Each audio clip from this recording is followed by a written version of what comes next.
Ce samedi 23 septembre 2023, le journaliste Guillaume Durand souffle sa 71e bougie. L'occasion de s'intéresser de plus près à son épouse, Diane de Mac-Mahon, descendante d'un roi de France qui a été marié à un écrivain très célèbre et fêtard.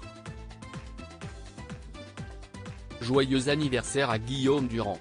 Ce samedi 23 septembre 2023, le célèbre journaliste souffle sa 71e bougie. Et il sera bien accompagné à cette occasion, comme on l'imagine. Il faut dire que l'animateur télé et radio, également écrivain, partage depuis de très longues années la vie de son épouse. Son nom, Diane de Mac-Mahon.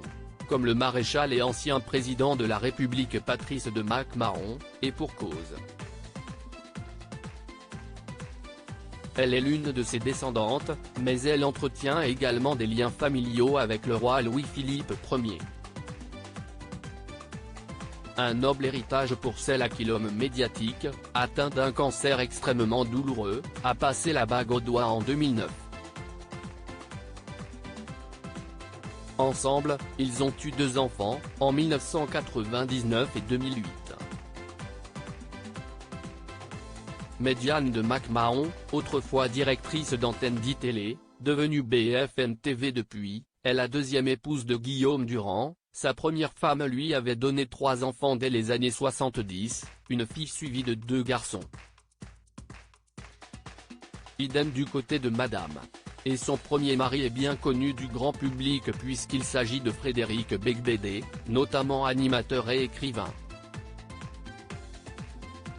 L'ancien compagnon de Laura Smet est resté marié à Diane Mac-Mahon de 1991 à 1996, avant qu'il ne convole en juste noces avec Amélie Labrande puis Lara Micheli.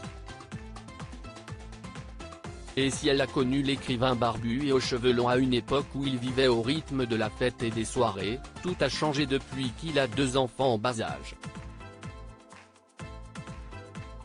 Je ne peux plus me permettre de sortir tous les soirs. On trouve d'autres joies, et lorsqu'on sort, on en profite davantage, confiait-il en 2018 à nos confrères de gala. Sortir tous les soirs est un esclavage, en fait. Si est comme aller au bureau, certaines personnes vont chaque soir au bar et finissent par avoir le même rythme de vie qu'un fonctionnaire qui met sa cravate pour aller au bureau. Ce qui importe, si est d'improviser, se laisser surprendre. Il continuait, les organes fonctionnent moins bien, passé un certain âge, on met 3 ou 4 jours pour s'en remettre. À 20 ans, on peut s'amuser assez fortement, à 50 ans, on fait un peu plus attention à soi. Pour rester vivant, il faut être un peu plus prudent.